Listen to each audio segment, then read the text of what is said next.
요즘에 MZ 세대들, 이 젊은 MZ 세대들을 보면서 두 가지 어떤 그 감정을 느끼게 됩니다.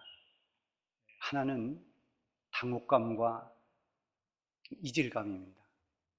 야, 우리의 생각하고는 전혀 다르구나.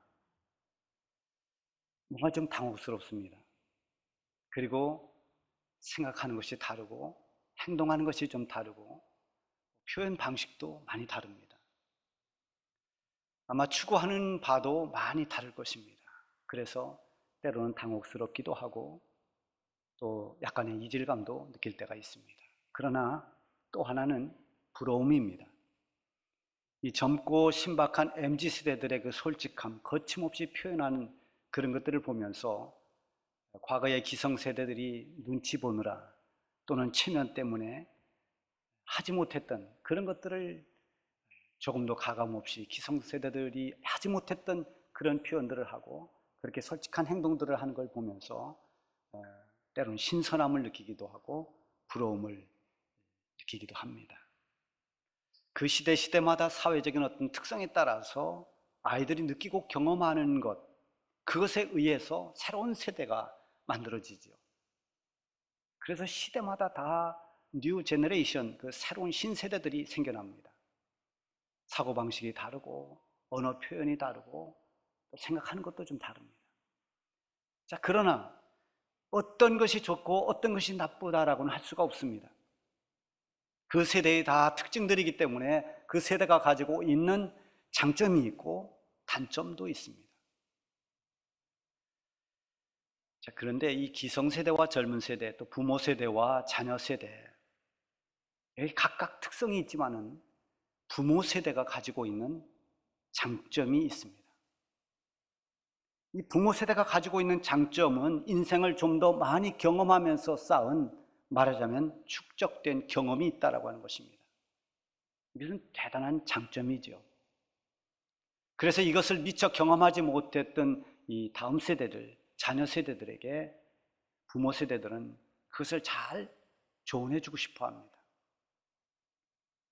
결혼해서 아이를 낳고 양육하는 과정에서 또 사회생활을 하면서 겪었던 많은 일들이 경험이 되면서 어린 자녀들이 미처 그런 것을 알지 못하고 또 철없이 행동하는 것처럼 보여질 때 부모들은 조언을 해주고 싶어 합니다.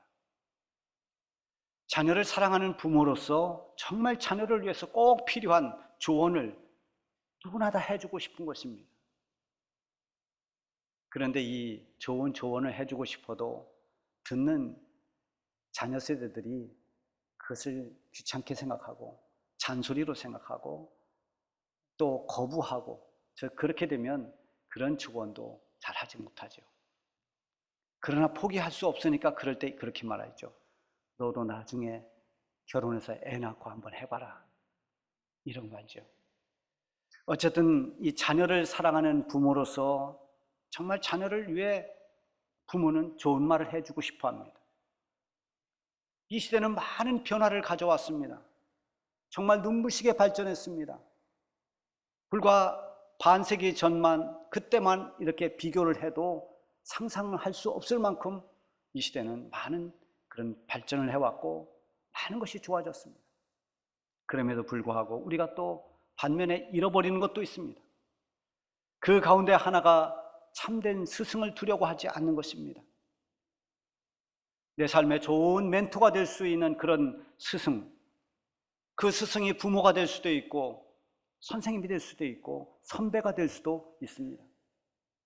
나에게 바른 교훈을 줄 수 있는 진정한 스승을 두지 않고 자기의 욕심을 이루기 위한 자기의 사욕을 쫓아가는 그런 스승을 두는 것이 문제라고 지적합니다.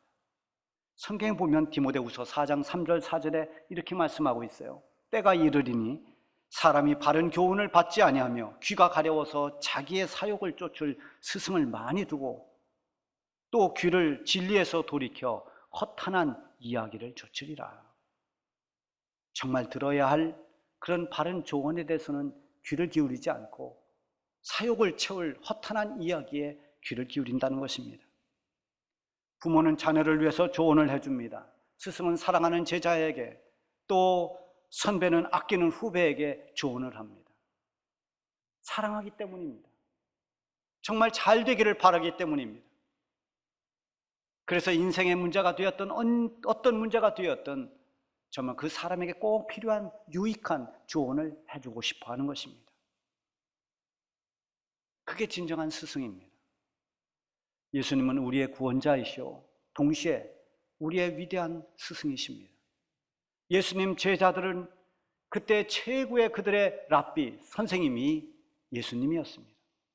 예수님의 가르침을 들으면서 하나님 나라에 대해서 알게 되고 하나님 나라의 여러 가지 비밀에 눈을 뜨게 됐습니다. 예수님이 십자가에 죽으실 때가 점점 가까워 오면서 제자들에게 아주 중요한 조언의 말씀을 주십니다. 여러분, 이제 마지막 때가 됐다라면, 자, 이제 내가 떠나가면 이 남아있는 제자들에게 어떤 말을 해줘야 될까? 예수님이 그렇게 생각하셨을 것입니다. 부모도 자기의 죽음이 임박하면 자녀들에게 가장 좋은 교훈이 될 수 있는 그런 유언을 남기고 싶어 합니다. 이 마태복음 24장은 예수님께서 제자들에게 이 세상의 끝날이 되면 어떤 징조가 있을지를 말씀해 주고 있습니다. 세상 끝날이라고 하는 것은 종말을 말하는데 종말은 두 가지로 구분이 됩니다. 하나는 개인적인 종말이 있습니다. 이것은 우리 각 사람이 이 세상의 삶을 다 마치고 죽음을 맞이하는 죽음의 때가 개인적인 종말입니다. 사람이 누구나 다 태어나는 때가 있는 것처럼 어느 누구도 예외 없이 또 우리는 죽을 때가 있습니다. 개인적인 죽음, 이게 개인적 종말이죠. 또 하나의 죽음은 우주적인 종말입니다. 이것은 개인의 어떤 사람의 죽음이 아닌 이 세상의 종말입니다. 그때 하나님께서 천지를 창조하신 하나님은 마지막 때에 이 모든 것의 심판주가 되시는 그때가 마지막 때 바로 종말입니다. 그렇게 마지막 때가 되면 예수님 다시 오시겠다고 하신 그 말씀대로, 그 약속대로 우리 예수님은 재림하시고 예수님을 믿는 모든 성도들은 재림하시는 주님과 함께 부활의 영광에 참여하게 됩니다. 예수님의 재림에 대해서도 잘못 주장하는 사람들이 있습니다. 하나는 예수님의 재림의 때를 정하는 것입니다. 예수님이 언제 오신다? 몇 년도에 오신다?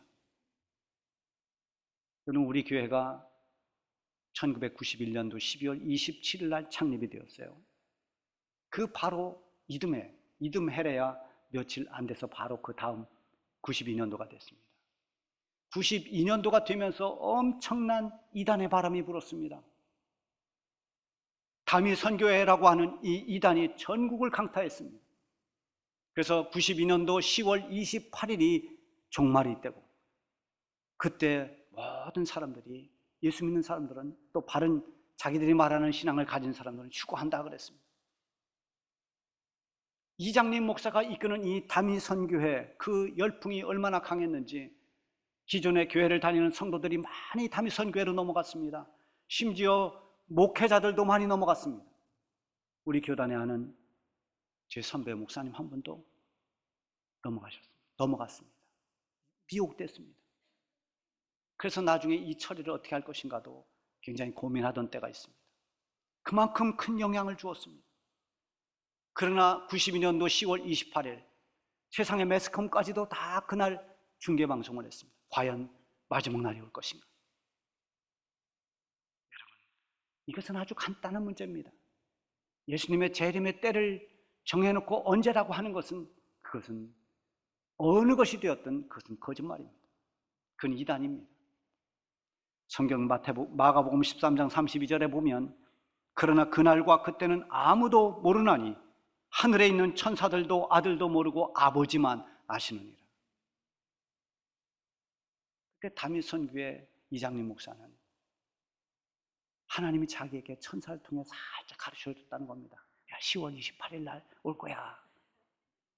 얼마나 웃기는 코미디입니까? 앞으로도 언제 지구의 종말이 온다, 세상의 종말이 몇 월 며칠 날 온다, 이건 다 거짓말입니다. 그건 이단들입니다. 그런가 하면 아예 주님의 재림을 부인하는 사람들이 있어요. 주님은 재림하지 않는다. 그것은 이단이라기보다는 불신자들입니다. 예수 믿지 않는 사람들의 생각입니다.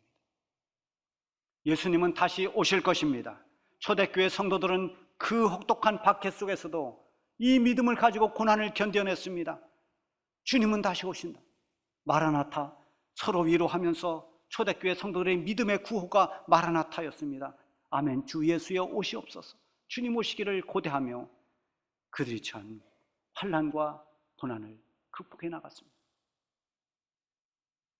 예수님이 재림하시고 세상이 종말일 때가 가까이 올 때는 징조가 있다고 그랬습니다. 예수님 제자들이 그 징조가 무엇입니까? 거기에 대해서 예수님이 대답해 주신 말씀이 오늘 본문입니다. 첫 번째는 사람의 미혹이 있을 것이다, 이렇게 말씀하십니다. 4절 5절에 보면 예수께서 대답하여 이르시되 너희가 사람의 미혹을 받지 않도록 주의하라. 많은 사람이 내 이름으로 와서 나는 그리스도라 하여 많은 사람을 미혹하리라. 마지막 때가 되면 이렇게 미혹의 영들이 극성을 부립니다. 믿는 사람들의 믿음을 흔들어 놓고 방황하게 만듭니다. 사람을 메시아로, 신으로 그렇게 착각하게 만듭니다. 어느 누가 되었든 신격화하는 모든 사람은 다 잘못된 교주들이거나 이단들입니다. 미혹의 영이 특히 이단 교주들을 통해서 역사합니다. 이단이라는 것은 과거 초대교회부터 쭉 교회 역사 속에 있어 왔습니다. 우리 한국 교회 역사 속에서도 꾸준히 지금까지도 복음이 전해지는 곳에 이단도 같이 활동했습니다. 이단이라고 하는 것은 다를 이자의 끝단입니다. 확 다른 게 아니라 끝이 살짝 다릅니다. 그래서 잘 표시가 안 납니다. 구분하기가 어렵습니다. 이단 사입이 다 그렇습니다. 엉뚱한 소리가 아니고 마치 성경 이야기를 하는 것 같은데 깊이 들어가 보면 왜곡시킵니다. 잘못된 겁니다. 최근에 가장 큰 바람을 일으킨 이단은 신천지입니다. 교회를 추수바치라 해서 교회 다니는 많은 성도들을 대상으로 추수를 하려고 교회를 흔들고 성도들을 뺏어갔습니다. 너무나 교묘하게, 너무나 철저하게 그렇게 전략을 짜고 거짓말을 모략이라는 말로 대신하면서 그렇게 사람들을 속이며 포교 활동을 나갔고 지금도 여전히 왕성하게 활동하고 있습니다. 숨어서 하던 것을 이제는 드러내놓고 하지만 이 두 가지를 병행하고 있습니다. 한쪽은 숨어서 하기도 하고 하나는 드러내놓기도 합니다. 앞으로도 이런 미혹의 영은 계속 역사할 것이고 이단들은 계속해서 나올 것입니다. 어쩌면 이런 JMS나 또는 신천지 그보다 더 큰 이단이 나타나서 사람들을 뒤흔들지도 모릅니다. 우리 주님께서 마지막 때가 되면 내가 그리스도다 그러면서 사람들을 미혹하는 것을 주의하라고 말씀하셨습니다. 미혹의 영이 교주들을 통해서 나타나기도 하지만 때로는 이 영적으로 무너지게 하는 다양한 부류의 사람들을 통해서도 역사합니다. 종교가, 사상가, 철학가 이런 사람들을 통해서도 우리의 영을 흔들어 놓을 수 있습니다. 미혹의 영을 이기는 길은 영원히 변하지 않는 진리 대신 우리 주님을 붙잡는 것입니다. 주님 안에 거하고 주님을 사랑하고 주님과의 온전한 관계를 가질 때 주님이 우리를 붙들어 주시고 성령의 인도를 받으면서 미혹의 영을 이길 수 있습니다. 또 하나는 진리의 말씀인 성경 말씀을 붙잡는 것입니다. 그 잣대를 성경으로 삼아야 됩니다. 성경의 이 말씀과 맞는 것입니다. 그래서 여러분은 꾸준히 성경의 말씀을 가까이 해야 됩니다. 주일날만 성경 보고 덮어놓은 채 일주일 지내서는 안 됩니다. 항상 말씀을 가까이 하고 암송하고 말씀을 읽고 그래서 말씀을 잘 알아가야 됩니다. 말씀을 통해서 그런 모든 이단들의 왜곡된 그런 것들을 분별할 줄 아는 지혜를 키워야 합니다. 어떤 미혹의 영이 역사해도 여러분 조금도 동요되거나 흔들리지 않기를 바랍니다. 대개 이런 미혹의 영이 강하게 역사할 때 사람들이 어디에 미혹되냐면 야, 이건 교회에서도 안 가르쳐준 정말 신기한 거다. 새로운 거다. 이제야 정말 예수 믿는 게 뭔지 알았다. 이거 다 이상한 겁니다. 여러분 지금까지 복음이 전해졌고 지금까지 하나님 말씀 성경이 전해졌는데 이상하다, 특이하다, 뭔가 새롭다 한번 눈여겨보아야 됩니다. 미혹의 영, 우리는 얼마든지 이겨낼 수 있습니다. 이 미혹의 영 특별히 주의하면서 미혹의 영을 이기시는 여러분들이 되시길 바랍니다. 두 번째는 심각한 재난이 있을 것이라고 했습니다. 7절 8절에 보면 민족과 민족을, 민족이 민족을, 나라가 나라를 대적하여 일어나겠고 기근과 지진이 있으리니 이 모든 것이 재난의 시작이니라. 여러분, 전쟁과 기근과 또 지진, 이런 것들은 이미 이제 우리 눈에 볼 수 있는, 경험해 볼 수 있는, 점점 더 심각해지고 있습니다. 이런 것들이 본격적으로 시작되면서 하나의 징조로 보이는 그런 현상들로 나타나는데요. 많은 미래학자들이 이미 앞으로는 환경 문제 때문에 이 큰 가뭄과 홍수, 이것으로 인해서 기근 문제가 심각하게 될 것을 예견하고 있습니다. 이미 다 예견된 것입니다.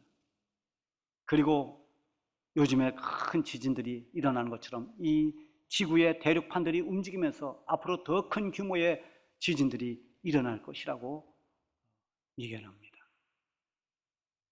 전쟁의 위험도 마찬가지입니다. 이 지구상에 있는 핵무기, 이게 작동되면 지구에 살고 있는 모든 사람들이 다 전멸될 수 있을 만큼의 무서운 무기가 지금 소유되고 있습니다.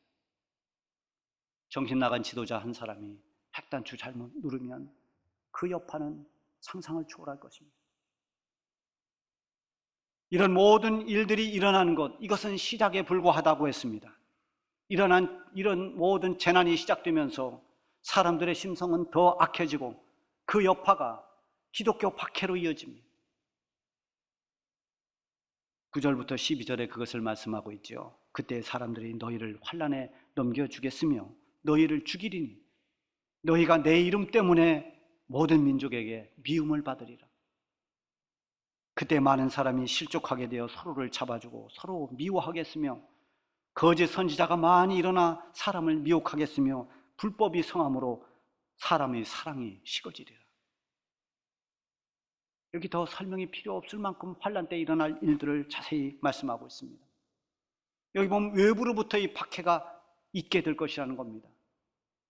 마지막 때가 되면 점점 예수님을 구주로 믿는 그리스도인들이 박해를 받습니다. 미움을 받습니다. 여러분, 우리의 교리가 미움을 받기에 딱 좋습니다.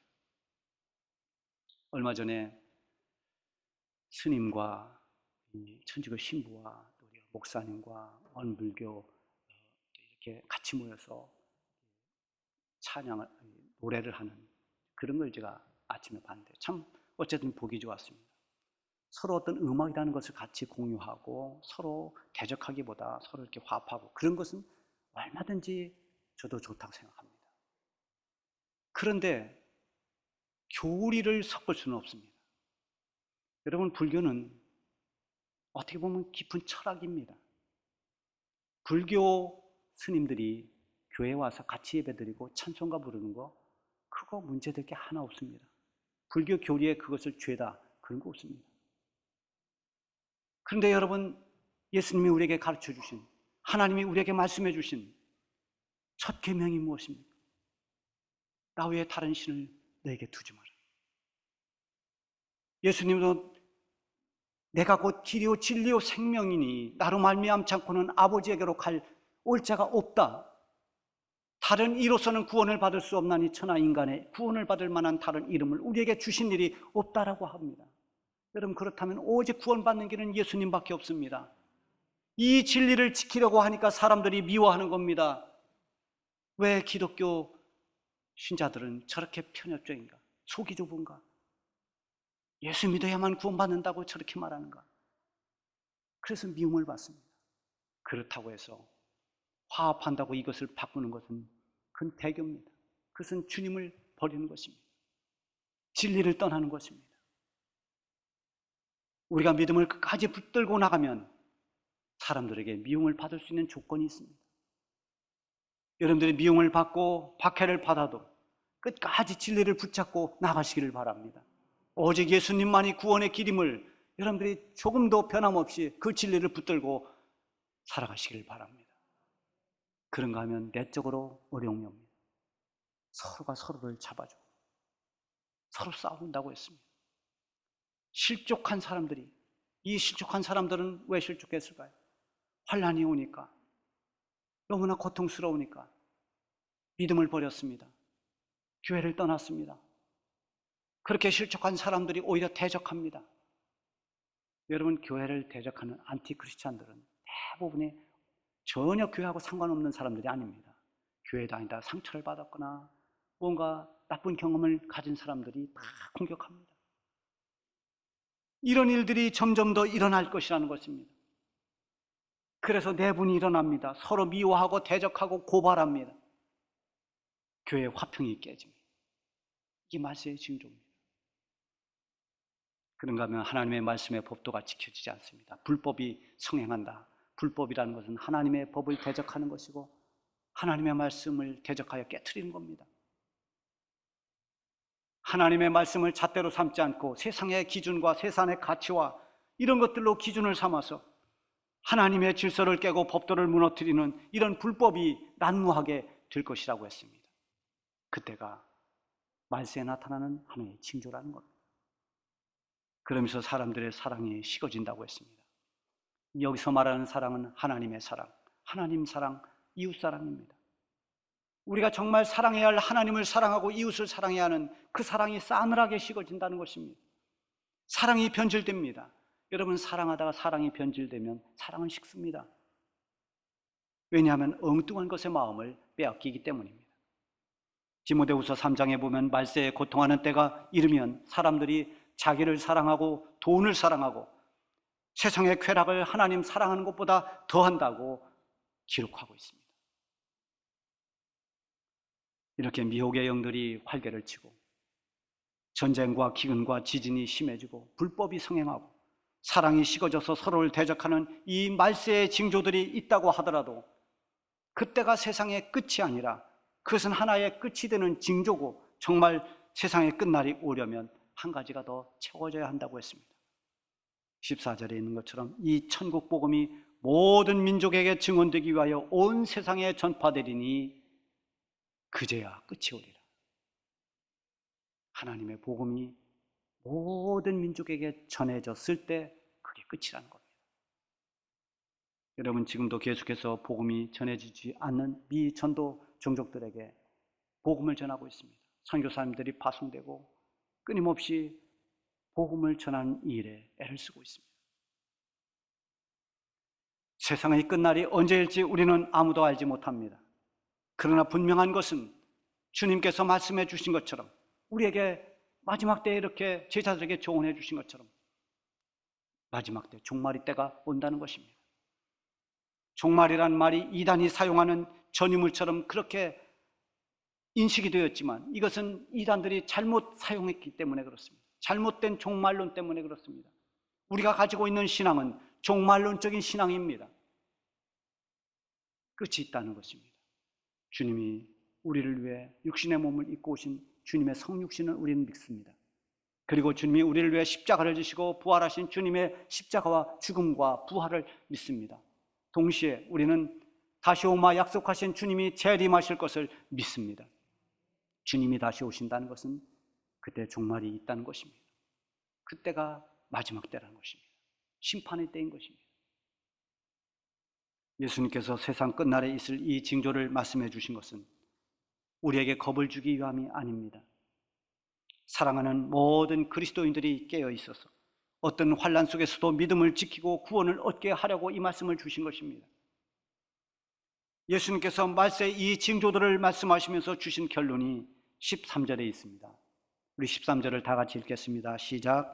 그러나 끝까지 견디는 자는 구원을 얻으리라. 아멘. 죽음을 앞둔 예수님이 장차 자기를 따를 모든 제자들과 훗날의 모든 그리스도인들이 이 세상의 많은 미혹과 환난을 이겨내고 그리고 구원 얻기를 바라는 마음으로 오늘 이 말씀을 주신 것입니다. 어쩌면 이미 마지막 때의 징조는 시작이 됐습니다. 예수님이 십자가의 고난을 견뎌내고 부활의 영광을 보여주신 것처럼 이 세상에서의 어떤 미혹이나 어떤 박해나 환난이 온다 할지라도 끝까지 잘 견뎌내고 구원의 기쁨과 영광을 천국에서 주님과 함께 누릴 수 있기를 바랍니다.